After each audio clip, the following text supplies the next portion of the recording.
اتباع کے یہاں 4 چیزیں بتایا کہ راستہ یہ ہے، اور ایک جگہ بتایا کہ تمہیں پتہ ہے اگر تم اللہ اور اس کے رسول کی اطاعت کرو گے تو اللہ 4 انعام تمہیں عطا کریں گے۔ 4 انعام۔ اللہ کی مخلوق میں 4 طبقے سب سے اونچے ہیں، انسانوں میں 4 طبقے سب سے اونچے ہیں۔ ایک انبیاء ہیں، ایک صدیقین ہیں، ایک شہداء ہیں، ایک صالحین۔ یہ 4 طبقے اللہ نے ایک آیت میں بیان فرمائے۔ اور یہ 4 طبقے کس چیز سے حاصل ہوتے ہیں؟ یہ آیت کہاں نازل ہوئی؟ امی عائشہ صدیقہ رضی اللہ تعالیٰ عنہ فرماتی ہیں ایک صحابی حضور صلی اللہ علیہ وسلم کے پاس حاضر ہوئے، چہرے سے ایسا لگتا تھا کہ کوئی بہت بڑا غم ان کو ستا رہا ہے، بڑا غم ان کو ستا رہا ہے، بڑے کوئی حادثے کا شکار ہو چکے ہیں۔ انسان کا چہرہ بہت کچھ بتا دیتا ہے۔ تو رحمت کائنات صلی اللہ علیہ وسلم پوچھا کیوں پریشان ہیں آپ، کیوں اتنے زیادہ پریشان ہیں، کیوں غمگین ہیں، کیا دکھ آپ کو پہنچا ہے، کیا تکلیف آپ کو پہنچی ہے؟ آپ دیکھیں تو صحیح، ان کی تکلیف کو دیکھیں اور ہماری تکلیف کو دیکھیں، موازنہ کریں۔ آنکھوں میں آنسو آ گیا اور حضور صلی اللہ علیہ وسلم سے عرض کرنے لگے اللہ کے نبی آپ سے اتنی محبت ہے، اتنی محبت ہے، جی چاہتا ہے آپ کو دیکھتے ہی رہیں۔ جب دنیا کے کاموں میں باہر پریشان ہوتے ہیں تو آ کر آپ کی زیارت کر لیتے ہیں، آپ کی زیارت سے ساری پریشانیاں ختم ہو جاتی، سارے غم غلط ہو جاتے۔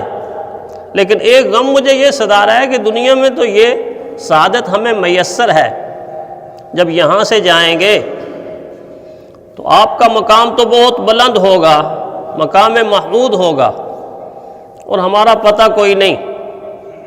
اول تو کامیابی ناکامی کا ہی پتہ کوئی نہیں۔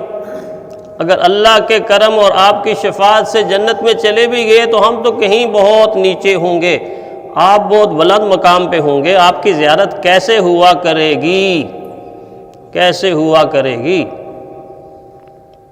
حضور صلی اللہ علیہ وسلم خاموش۔ اللہ تعالیٰ نے یہ آیت نازل کی، من یطع اللہ والرسول فاولئک مع الذین انعم اللہ علیہم من النبیین والصدیقین والشہداء والصالحین۔ اے میرے محبوب یہ آیت سنا دیجئے، جو اللہ کی اطاعت کرے گا، اللہ کے رسول کی اطاعت کرے گا، قیامت کے دن وہ انسان نبیوں کا ہم نشین ہوگا، صدیقین کا ہم نشین ہوگا، اور شہداء کا ہم نشین ہوگا، اور صالحین کا ہم نشین ہوگا، ان کے ساتھ ساتھ ہوگا۔ اطاعت، اتباع، یہ اتنی ضروری ہے، اتنی ضروری ہے کہ اگر یہ انسانی زندگی کے اعمال سے نکال دی جائے تو کوئی عمل بھی اللہ کے ہاں قابل قبول نہیں، کوئی عمل بھی اللہ کے ہاں قابل قبول نہیں ہے اگر حضور کی اتباع نہیں ہے، حضور کی تابعداری اور فرما برداری نہیں ہے۔ ایک صحابی جو رحمت کائنات صلی اللہ علیہ وسلم کے سامنے یہی آرزو لے کر آیا تو پوچھا آپ نے کوئی عمل کیا؟ فرمایا کوئی عمل تو نہیں ہے، آپ سے محبت کرتا ہوں۔ تو یہ جملہ کافی تھا کہ حضور صلی اللہ علیہ وسلم یہ فرما دیتے کہ آپ مجھ سے محبت کرتے ہیں۔ دوسری حدیث میں یہ بھی فرمایا نا، المرء مع من احب، آدمی قیامت کے دن اسی کے ساتھ ہوگا جس سے محبت کرتا ہوگا۔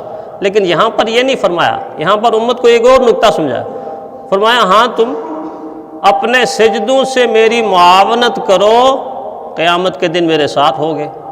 اتباع پر لگایا، عبادت کے ذریعے سے، ریاضت کے ذریعے سے، معاملات کے ذریعے سے میری اتباع کرو، قیامت کے دن بالکل میرے قریب ہوگی، میرے سامنے ہو۔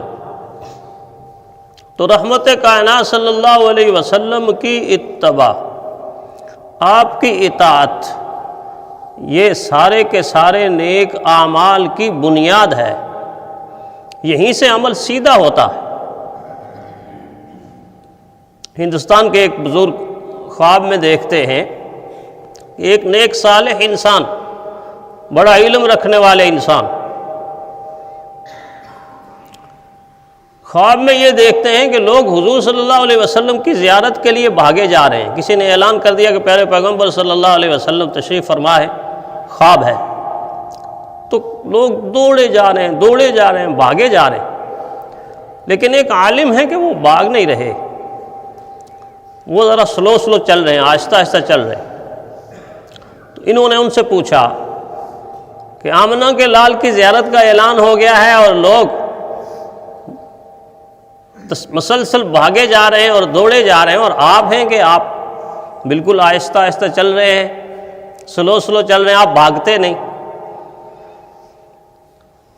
گویا دل کے اندر یہ خیال پیدا ہوا ہوگا کہ کیا آپ کو حضور صلی اللہ علیہ وسلم سے معاذ اللہ محبت نہیں ہے؟ یہ تو دیوانے پروانے لپکے جا رہے ہیں. تو بڑی پیاری بات خواب میں بتائی. فرمایا ٹھیک ہے، یہ حضور صلی اللہ علیہ وسلم کی زیارت کے لیے بھاگے جا رہے ہیں، اچھا عمل ہے، لیکن میں حضور صلی اللہ علیہ وسلم کی زیارت کے لیے حضور صلی اللہ علیہ وسلم کی اتباع کو نہیں چھوڑ سکتا، پیارے پیغمبر صلی اللہ علیہ وسلم کی اطاعت کو نہیں چھوڑ سکتا. میں ایسے بھاگ کے جاؤں کہ جس طرح آمنہ کا لال ساری زندگی نہ بھاگا ہو. میں دیر سے زیارت تو کر لوں گا لیکن اللہ کے حبیب کی اطاعت کو نہیں چھوڑ سکتا، میں سنت کے مطابق چل رہا ہوں. اسی لیے تو نماز کے لیے بھی دین نے بتایا کہ نماز کھڑی ہوئی ہو اور کہیں لالچ کی بنیاد پر مجھے رکوع مل جائے، وضو کرنے والا آدمی وضو کیا اور بھاگنا شروع کر دیا، دین نے اس سے منع کیا. اس کا نقصان بھی بعض دفعہ ہوتا ہے. ہمارے DHA کی W بلاک میں بعض مرتبہ کئی مرتبہ ایسا ہوا کہ نمازی وضو کر رہا ہے ادھر سے رکعت کے لالچ میں کہ مجھے رکوع مل جائے تو وہ سین کے اندر ہی الٹا ہو گیا، پاؤں پھسل جاتا ہے نا، گیلے پاؤں ہو اور فرش ہو تو بھاگنے سے پاؤں پھسل چوٹ لگ جاتی ہے. دین کتنا حکمت برا دین ہے کہ دین نے منع فرمایا کہ نماز کے لیے اس طرح بھاگ کے نہیں آنا، وقار کے ساتھ چل کے آنا ہے، تھوڑا تیز چل لو لیکن ایسا بھاگنا کہ ہوش و حواس ہی نہ رہے، منع فرمایا. تو فرمایا ایسے بھاگ کے حضور کی زیارت کروں کہ میرا چلنا حضور کی سنت کے خلاف ہو جائے، حضور کی اتباع کے خلاف ہو جائے. فرمایا اس زیارت سے بہتر ہے میں دیر سے حضور صلی اللہ علیہ وسلم کے ساتھ جا ملوں لیکن حضور کی اتباع کو نہیں چھوڑ سکتا. تو محبت اتباع کے بغیر ایک دعویٰ ہے. دنیا کا کوئی بھی دعویٰ اگر ایک انسان کرتا ہے اور اس کے پاس کوئی ثبوت نہیں ہے تو ہر آدمی کہے گا یہ پاگل ہے، یہ دیوانہ ہے. باہر سڑک پہ کھڑے ہو کے ایک انسان یہ کہتا ہے یہ پلاٹ میرا ہے، یہ پلاٹ میرا ہے، یہ پلاٹ میرا ہے، قیامت تک کہتا رہے، اس کا ثبوت کیا ہوگا؟ اس سے پوچھا جائے گا اس کی رجسٹری، اس کا انتقال، اس کے کاغذات آپ کے پاس ہیں؟ اگر یہ ساری چیزیں ہیں، ثبوت ہے، تو پھر یہ پلاٹ آپ کا ہے، وگرنہ قیامت تک کہتے رہو یہ آپ کا نہیں بن سکتا. اس طرح دعوے کی بنیاد پر دنیا قائم ہوتی تو کوئی سڑک پر یہ کہہ دے میرا محل بن گیا، میرا محل بن گیا، دنیا اس کو پاگل کہے گی. نہیں، اس کے لیے کچھ نہ کچھ آپ کو کرنا پڑے گا، ملازمت کرنی پڑے گی، تجارت کرنی پڑے گی، جد و جہد کوشش کرنی پڑے گی، سرمایہ اکٹھا کرنا پڑے گا، جگہ خریدنی پڑے گی، پھر عمارت بلند کرنی پڑے گی. جب دنیا کے سارے کام یہ ہم آسانی سے سمجھتے ہیں تو دین کا یہ کام سمجھ میں نہیں آتا کہ دعویٰ کر دیا تو بس. دعوے سے کام نہیں چلے گا، دلیل سے کام چلے گا. حضور صلی اللہ علیہ وسلم کی محبت کی سب سے مضبوط ترین دلیل یہ ہے کہ جو دعویٰ کر رہا ہے اس کا اٹھنا، اس کا بیٹھنا، اس کا چلنا، اس کا پھرنا، اس کا دیکھنا، اس کا سننا، اس کا کھانا، اس کا پینا، اس کی تجارت، اس کے لین دین، اس کے معاملات، اس کی گفتگو، اس کے رویے، سارے کے سارے آمنہ کے لال کے رویوں سے ملتے ہوں تو تب جا کر کہا جائے گا کہ یہ سچا امتی، یہ حضور صلی اللہ علیہ وسلم کا عاشق ہے، حضور صلی اللہ علیہ وسلم کا تابعدار ہے.